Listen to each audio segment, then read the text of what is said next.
Hey, talking about Trump, everybody in his orbit gets indicted last week.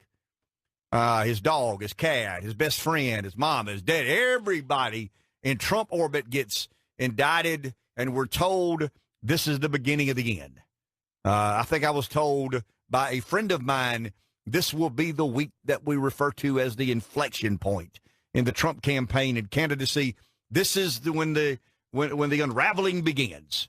Never again will Trump have influence and power over the political process in the manner he does now, because we found out he's a liar, maybe not a colluder, maybe not a conspirator, but he's a liar, and he said all these things. Well, you may have that opinion as a member of the resistance, but I've got some bad news for you. I've got some terrible news for you. In fact, NBC News dreadfully reported this yesterday, but it's their poll. The NBC Wall Street Journal poll. There was a poll taken August 18th through the 22nd. That's the day the news broke of Manafort's convictions. So let's think of this. He's got a lot of problems. Manafort's got trouble. Cohen's got trouble. Maybe he has trouble. Maybe they have trouble. Maybe everybody has trouble. You hear the news reporting, it's all about Trump. Everybody in Trump's orbit is having serious legal problems. Well, during the polling that was done August the 18th through 22nd, which would be pre-Mueller, pre-Cohen, his approvals were 46, his disapprovals were 51. So he's 5 percentage points underwater. Repolled August 22nd through the 25th, that is the absolute height of all these issues he's dealing with. Guess what? Trump's approvals went from 46 to 44, which is within the margin of error. His disapprovals went from 51 to 52, which is very much within the margin of error. So he's had the worst week in the history of the American presidency, and his approvals have not changed one iota. Well, they did change, Ken. They changed 2%. No, they didn't change, because these are within the 2.5% margins of error. There is a base that Trump has that I refer to as a following. It is unbelievably emotional. It is unbelievably intense. And despite everything the media is trying to enact and impose and manipulate, yeah, I'll say that. I mean, Lanny Davis went on the record last week saying that some of the reporting, he's actually reversed. He's walked back some of what he said, that Michael Cohen would be able to provide credible information that Donald Trump Sr. knew about Donald Trump Jr.'s meeting with some of these Russian, I don't even know what they are, just some Russians. We talk about Russians in a way. The Russians. We do. We talk about the Russians in a way that we don't talk about anybody else. But CNN reported on July 17th that Cohen claimed to have witnessed Trump approving the meeting between Trump Jr. and Russian attorney Natalia Velovinskaya, arranged by an associate of opposition research firm Fusion GPS. Remember the story.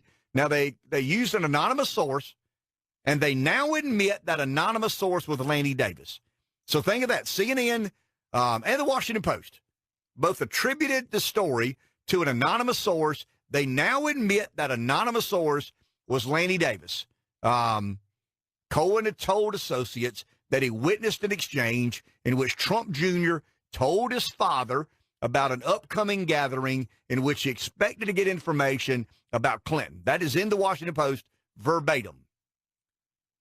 Lanny Davis Friday said, "I should have been more clear, including with you, that I could not independently confirm what happened.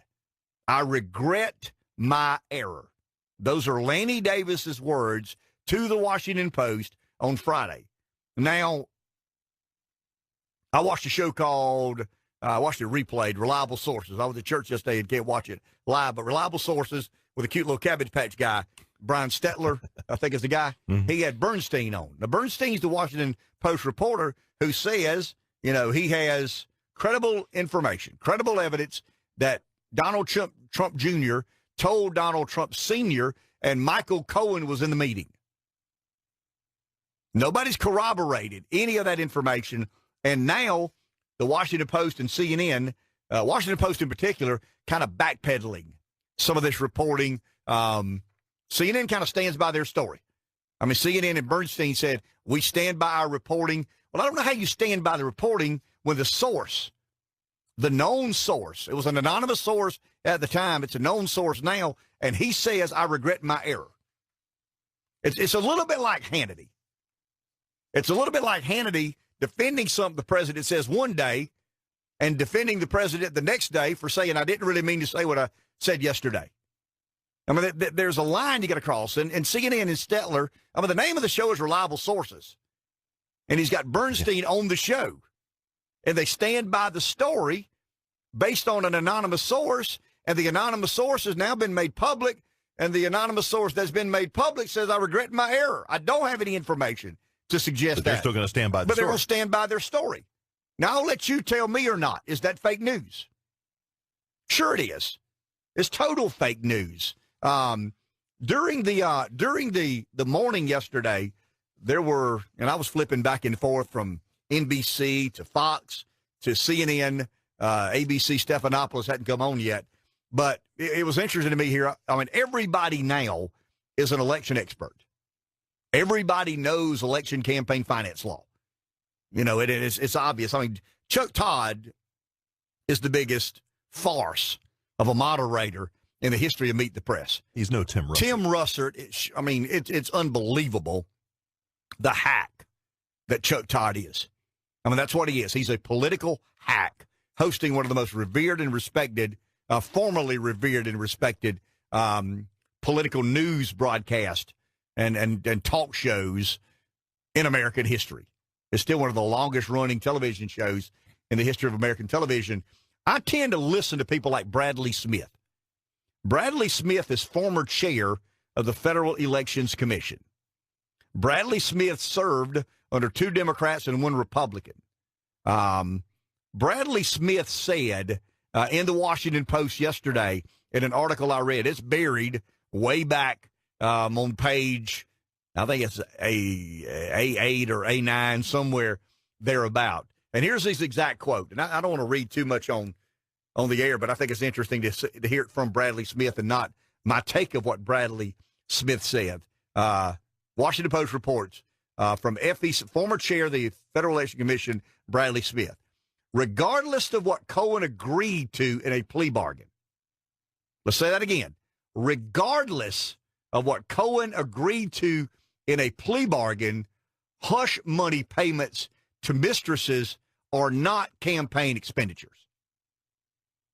So Bradley Smith, who was the former chair of the FEC, says, I don't care what the prosecution got Cohen to admit to. I'm telling you what campaign finance law says. Remember we said last week that tax fraud, bank fraud, tax evasion, money laundering, none of those charges, they're very serious in nature. You should be held to task on those 3 very serious charges, but none of those charges had anything to do with Donald Trump. Nothing. Zero. Nada. Cohen's deal was to do with a lot of other things, Manafort's with some income, Russia, Ukraine. These were doing some lobbying on behalf of their government, of our government. But it was 10 years before we ever knew Trump or met Trump. So there's nothing to do with money laundering that has anything to do with Donald Trump. Tax evasion, nothing to do with Donald Trump. Bank fraud, nothing to do with Donald Trump. So they had to come up with a pun intended, trumped up phrase to connect this investigation in some way, shape, or form to Donald Trump. So they got Cohen to plea. And we talked last week in specificity about how it probably went down. Michael got some big problems on tax evasion. You got big problems on bank fraud, money laundering. These are serious charges. But if you'll cop a plea, if you'll plea to saying that Trump knew about it, and we'll call him an unindicted co-conspirator in this fabricated charge. It's not. I stick by my guns. I said it last week. It's not a violation of campaign finance to pay a woman to keep her mouth shut. It's not.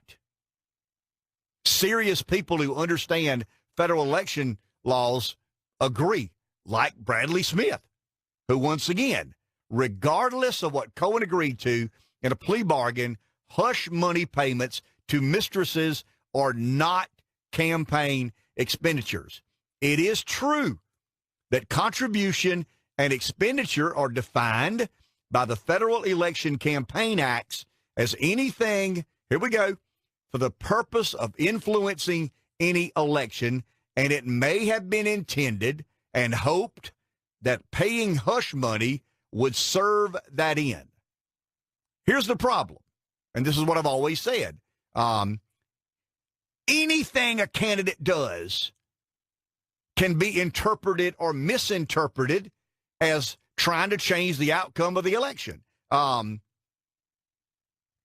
Getting a massage so you feel better on the campaign trail could be interpreted as a misuse of campaign funds, because why do you get the massage? To make you a better candidate. Go to Brooks Brothers. Buy you 2 or 3 real nice suits. They're high-end 180 thread count suits. Think of that. That could be, by their classification, their qualification, that could be something that tries or is for the purpose of influencing an election. You want to look good on the debate stage. So you go buy your really, really nice suit. Why do you buy that suit, Rev? To influence the outcome of the election. That's why another part of the statute, and I read the statute over the weekend, defines personal use as any expenditure used to fulfill any commitment, obligation, or expense of a person that would exist irrespective of the candidate's election campaign. Now, these cannot be paid with campaign funds, even though the candidate might benefit from the expenditure. One of my campaign violations, when I got in trouble with election law, one of my campaign violations that I ended up having to deal with was talking about football this Saturday. I had a strategy. I wanted people to put my signs out before Clemson and South Carolina played home football games. So I cut a deal with one of the fraternities at Clemson and one of the fraternities at South Carolina that I'd buy them $100 worth of chicken wings. They have these parties before the football games, believe it or not. Some of these fraternities have parties before the football games. Really? And I'd go buy a wing place or send somebody by the wing place. And I had a couple of guys who were members of the Young Republicans at Clemson, the Young Republicans at the University of South Carolina. Guess what? They put out 50 or 60 or 70 signs for me the day of the game, and I would pay them in chicken wings. That was a violation of campaign finance law. You can't do that. That's trying to influence the outcome of the election. I did it with my money.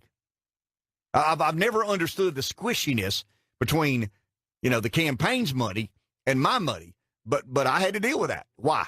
Because I didn't disclose it.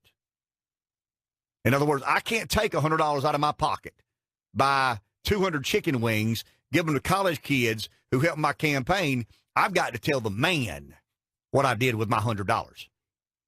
I've got to tell the authoritative entities what I did with my $100, because that has the intent of trying to change the outcome of the election. Well, guess what? When you're running for office, every damn thing you do in your life is to try and change and affect the outcome of the election.